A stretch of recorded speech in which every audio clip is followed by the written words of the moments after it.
I recently watched a SpongeBob episode, one that I had seen before, but as I watched it, there's a specific scene that I got something out of that I had never noticed before, nor can I assume anyone else has noticed. It's an important aspect to the episode that stood out to me, and I think it's going to be worth your time, so stick around if you are interested. The episode is from season 4, and it's, I guess, the first episode within episode 12. It's called All That Glitters. To briefly explain the plot, it takes us on the adventure, or I guess misadventure, of SpongeBob as he tries to initially flip what is known as I believe it's a monster patty. There's an individual, a fish that comes into the Krusty Krab that orders a monster Krabby Patty, and everyone, the customers, Mr. Krabs and SpongeBob alike, are shocked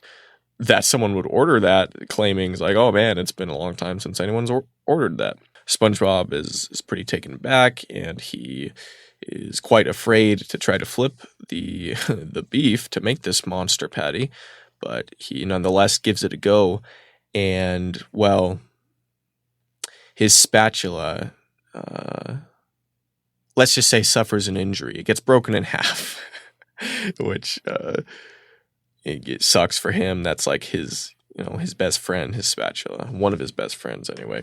So he takes it to the hospital because, yeah, that's how that works, to get it repaired, or at least to attempt to have it revived in some way as it's sitting there broken in half. Revive a spatula, bro. What am I talking about? So as SpongeBob is kind of, I think sulking would be the word. I don't know. He's just thinking about his spatula, being all upset, walking through the town saying like, oh man, there's never going to be a spatula like the one I had. And just as he's finished saying that, he notices what's known as lay spatula, I believe. It is a high-tech, it's unlike anything I've ever seen, any kind of spatula, let alone. And he notices it in the window of a store. He's just taking a look at it. He doesn't even know what its features are. It just looks pretty advanced, I suppose. So one thing leads to another, and he ends up selling everything he has. Well, first, let me back up. He starts off by saying, yeah, I got some loose change in my pocket, and it's several stacks of bills. Even if they were all $1 bills, that's still like a decent amount of money to just have in your pocket. You get loose change, as they called it, once again. He's like, oh, okay, is this going to pay for it? The guy's like, no. So he goes back to his house and breaks open a bunch of piggy banks. He's like, will this pay for it? No, it's not going to pay for it. As I said, he eventually sells everything, including the clothes off his back, to get this spatula.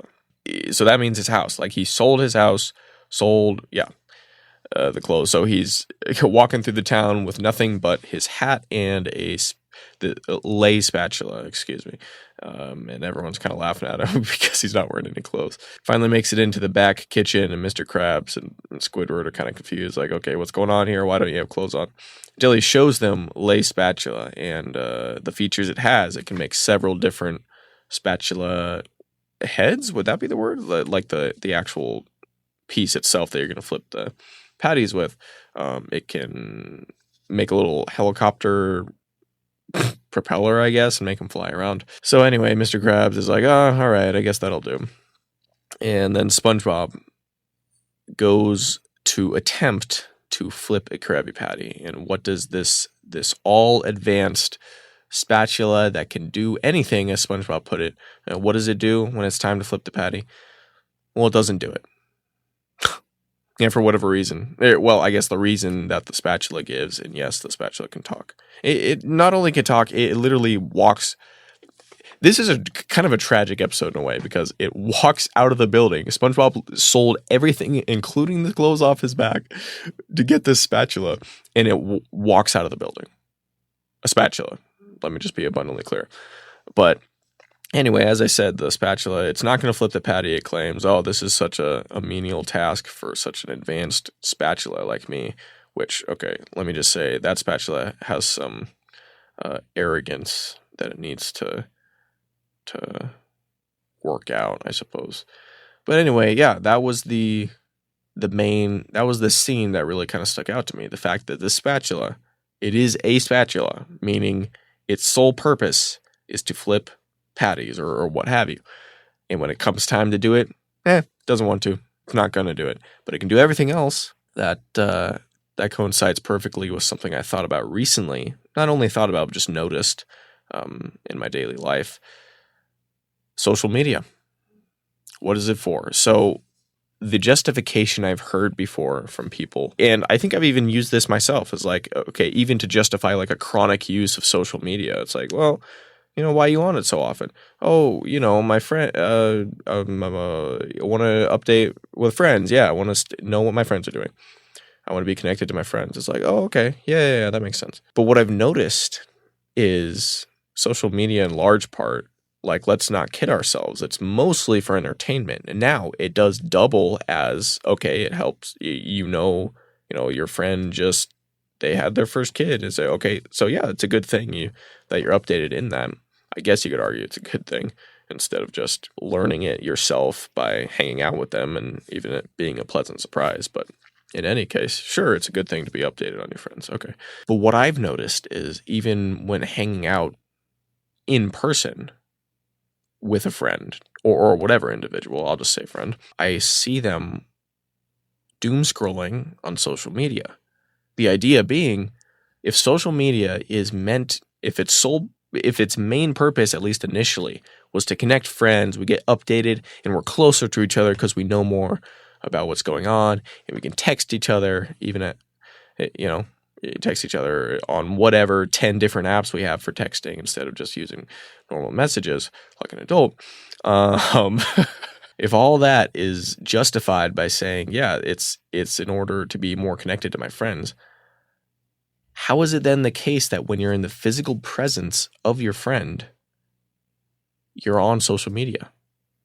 Like this, you got the real deal in front of you. This is your friend, physically right in front of you, and you're on social media. My videos are in no way to bash individuals that have done the thing that I'm calling out. In fact, most of, if not all my videos are, it's me saying this is an area I've failed in. So succeed where I've succeeded, but also succeed where I've failed. That's what I implore you to do. So the point being, this isn't to bash anyone, but I just think it is an important thing to realize. It's like, just like with the spatula, it's a spatula. Its sole purpose, if nothing else, is to flip stuff to cook.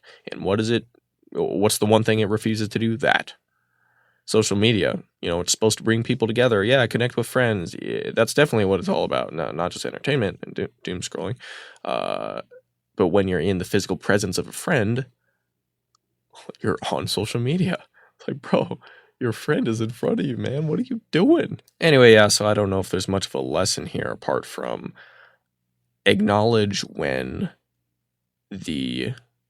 well, this is a whole serious and important idea. It is an aspect of what I'm talking about here. There's a quote, if I can remember correctly, it says something about pleasures when they go so far become punishments or something like that. And I've written this down about the fact that the advancement of our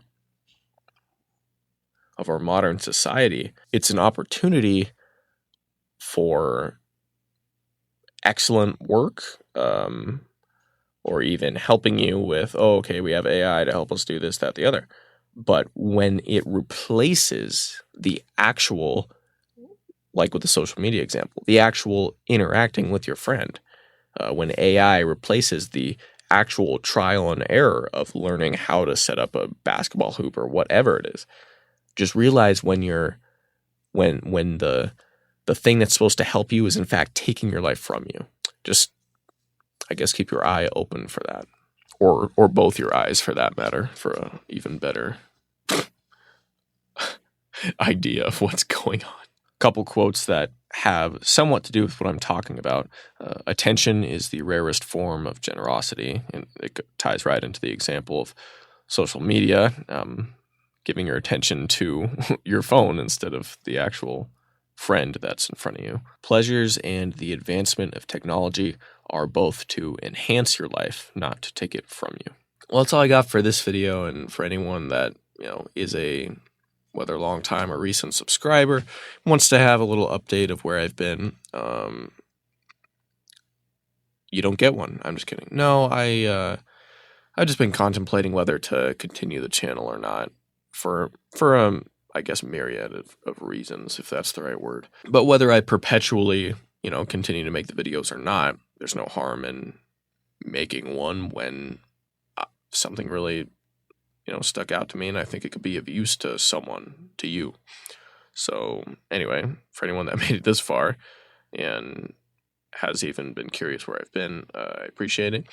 And yeah, I hope you got I hope you did get something out of this. Well, thank you so much for watching. Check out a previous video if you are interested. And remember to treat others the way that you want to be treated, to love God and love your neighbor, and therefore you will be well on your way to being your best self. Once again, thank you for watching, and as always, it's an honor.